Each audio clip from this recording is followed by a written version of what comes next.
The Sherlock Holmes Advent Calendar. An Odyssey to Jerusalem. By Sir Arthur Conan Doyle and Nora Godwin. Narrated by Bryan Godwin. Part 15. The Gate of Darkness. Since there was nothing left to see or investigate, we left the area of the Wailing Wall again. The latest attack had proved to be a sensational but ultimately harmless propaganda campaign, even though it could be of severe consequence. At my request, we took a small detour to circle the base of the Temple Mount in a northerly fashion. The fact that this would also lead us back to the Muslim quarter and thus our destination, my companions had no objection to this small detour. I would also like to go up to the plateau, I told Salah. Can this be set up? The Palestinian looked at me with a serious face and declared, "No problem, Dr. Watson. All you have to do is convert to Islam first." The Temple Mount is a harem district, Holmes added. As a matter of principle, non-Muslims are not permitted to enter. Only a few exceptions are made, for example, for important state guests. But even in these cases, prior approval from the authorities is needed. "Maybe I can make that possible," Salah promised with a half-serious face. "For all I care, it can even be done without conversion to the right faith. It is your sinful life, after all. In the event that we successfully put a stop to our perpetrators, however, a corresponding request may actually and even gladly be granted, but one after another." "I understand," I replied, a little disappointed. "Then for the time being, I will be content with the view from below." We reached the northwest corner and turned east accordingly. As we approached the access to the Temple Mount, the so-called Gate of Darkness, we noticed that the plateau had now been completely sealed off. A detachment of about 30 Osmanic soldiers had built a barrier and now consistently denied even Muslims access to Jerusalem's most important Islamic sanctuaries, and especially the prayer in the Al-Aqsa Mosque. Salah approached the commanding officer to question him about the situation. When he came back to us after a minute, he told us that due to the incident at the Wailing Wall, the area has been completely barred. Now, no one is allowed to pass. In front of the barriers, a group of around 100 Muslims had already gathered, demanding their right to visit the sacred sites. A fierce altercation with the posted soldiers was taking place. In response, the protesters were sharply rebuked. We watched the events from a distance and did not want to interfere any further. "It seems to me that the faithful are not happy about this measure," Holmes nevertheless noted. "You may be right," Salah confirmed. He was also not happy about the developments. "Honestly, I understand their objection. This closure seems somewhat exaggerated. No wonder believers see it more as punishment rather than a security necessity. This is an explosive situation." In the next few moments, it should become clear that this assessment was correct.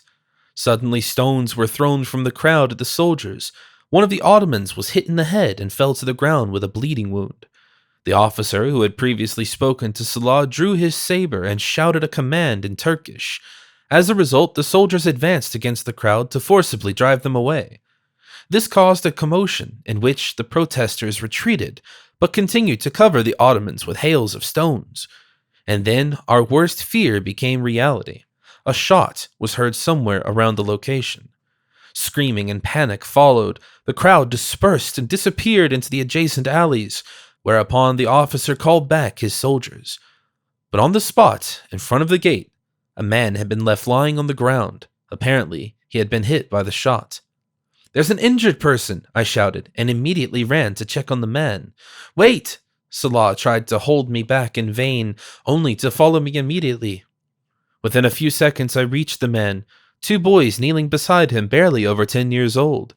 I immediately realized that the man had been hit in the chest. His white clothes and the ground was already colored red by the escaping blood. "Make room, I'm a doctor," I said as I bent over the injured, but the 2 boys didn't follow until Salah translated my request into Arabic. The smaller of the 2 started crying. In the meantime, we got more company, namely Holmes, who had come after us more leisurely, and the Ottoman officer, who also wanted to see what was going on. He and Salah seemed to be discussing the incident, and our Palestinian colleague apparently wanted to express his indignation. I did not understand a word of the fiery discussion, but I was too focused on taking care of the injured person anyway, to even try to interpret any of the words spoken in Turkish. The bullet must have penetrated deeply, at least just next to the heart, but presumably the lungs of my acute patient had been perforated. He was maybe in his mid-30s, breathing heavily and looking at me with sad eyes. "Are these your children?" I asked, to distract the man from the pain. He confirmed my guess with a slow closing and opening of the eyelids. Holmes also knelt down next to me. Together we tried to stop the bleeding with our handkerchiefs. However, I had long been aware that this would be in vain. The injured Arab would inevitably die. The man's two sons looked anxiously over our shoulders. The father whispered a few quiet words to them. Then blood came out of his mouth. He coughed and struggled for air. Holmes and I looked at each other. I shook my head tellingly. The body of the dying man twitched one last time. Then the man closed his eyes and took his last breath. He had left the plains of the living. I slowly stood up and looked at my hands, which were full of the deceased's blood. Holmes took off his coat and covered the body with it. We turned to Salah and the officer, and both had a sorrow-stricken face. During all of this, we had all lost sight of the two children, and while the younger boy mourned his father, the older boy did not want to accept this murder so easily. He had sneaked up on the side of the officer unnoticed and pulled his saber out of his belt, with the intention to give back as he was given. Fortunately, at the last moment, Salah stopped the boy and the sword fell clinging to the stone floor. The attacked officer retreated 2 steps in shock, but then immediately drew his pistol, which he pointed, trembling at the boy. The threat of a second murder lingering in the air, only this time it would be a child. But while the soldier fortunately still hesitated to actually pull the trigger, Salah stepped in again. He now stood between the officer and the boy. A resounding clap was to be heard as Salah slapped the boy in his face and grabbed him by the right ear to pull him away from the Ottoman officer, who still had the pistol ready. When our Palestinian colleague assessed the distance as far enough, he let go of the boy, gave him a few more haunting words in Arabic, and sent him away together again with his brother. They took each other's hands and quickly disappeared. The Turk had followed this process almost apathetically. He now put his weapon back into the holster, picked up his saber from the ground, and returned to his post at the Gate of Darkness. "It would be better if we also left," Holmes said, quickly. Salah nodded, looked back on the covered corpse again, and then we also left only to disappear into the alleys of the old town. We were silent for a few minutes. Then I finally spoke out what everyone was thinking anyway. This never should have happened. "Now we are on the verge of a terrible escalation," Salah added. "A civilian, a devout Muslim, a family man, has died senselessly and at the hands of an Ottoman soldier. The mood among the population will be further heated up as a result. We must put an end to the whole thing all the sooner, otherwise more people will inevitably die. And the 2 boys..." "Are you beating yourself up," I interrupted his thoughts, "for raising your hand on the elder?" "It is not very honorable to raise one's hand against children," Salah noted.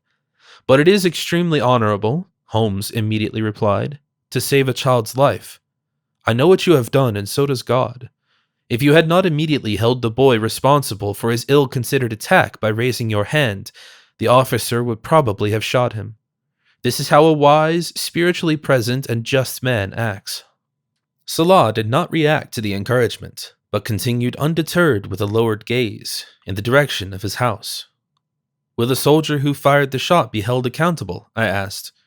"That's unlikely," Holmes said. "The Ottoman will know how to prevent this. Either one will claim that the shooter can no longer be identified, or speak of an unintentionally released shot. The person responsible has no other consequences to fear than to be sent back to his Anatolian homeland immediately, and there he will probably be given an order of bravery." "For the murder of unarmed civilians," I added. "For successful counterinsurgency," Holmes replied. "Of course, this is very short-term thinking, and Salah is right. Pandora's box may have been opened." Finally, we reached the house of our now silent host. He excused himself for the rest of the day on the grounds that he was tired and needed to think. Of course, we respected his wish and retired to the room assigned to us. "What do you think, Holmes?" I started when we were alone. "Does Salah have any doubts about whether he is on the right side of this conflict?" My friend thought for some time, and then he said, "Today he will probably have them, but tomorrow he will have overcome them. He is a responsible police officer who knows his duties. He will know that there is only one way to deal with the situation. The attacks must end. Then the unrest and its repression will end. That is our mission. The rest is a matter of politics. A solution for Jerusalem that makes all peoples and all religions in it happy has to be found. Then the sacrifices were not in vain. In order to come to this conclusion, Salah will probably need a bottle of raki today. Alone. Tomorrow, we will go to work together, all the more committed." I was hoping that Holmes would be right. It took me a long time to clean my bloody hands in a water bowl. It was much more difficult to me than it was once for the Roman governor Pontius Pilate, to make sure that I had done my utmost to prevent an unnecessary death and wash my sins away. I thought of the two children who had come home to their mother today, only to tell her about the death of their father, her husband, and as the older boy had already shown, grief can quickly turn into anger, especially if there is an injustice. At the same time, after this death, the Ottoman authorities could subsequently shed some inhibitions that had previously maintained peace. By sealing off the Gate of Darkness, the Ottomans had opened another gate, the path of which led straight to hell, and Holmes and I would have to seal this port into the sinister damnation by, as Holmes rightly noted, working on our task with bright hearts and clear, wide-awake minds.